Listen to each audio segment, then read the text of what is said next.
Satish Dhawan space centre నుంచి ఈరోజు ఉదయం 6:30కి ఒక పిఎస్ఎల్వి ర్యాకెట్ని నింగిలోకి పంపించారు. అది విజయవంతమైంది. ఈ ర్యాకెట్తో ఇప్పటి వరకు 100 ర్యాకెట్లని మన స్పేస్ సెంటర్ నుంచి పంపించడం అనేది ప్రపంచంలోనే ఒక పెద్ద రికార్డు.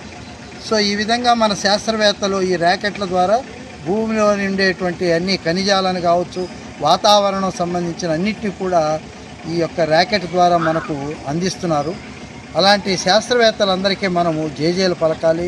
వారి యొక్క కృషిని, వారి యొక్క కష్టాన్ని మనం అందరం గుర్తించి భావితరాలకి మనకు ఎన్నో విషయాలను తెలియజేస్తున్న శాస్త్రవేత్తలందరికీ శ్రీ గోపాలకృష్ణయ్య స్కూల్ తరపున, విద్యార్థుల తరపున, ఉపాధ్యాయుల తరపున అభినందనలు తెలియజేస్తున్నాను.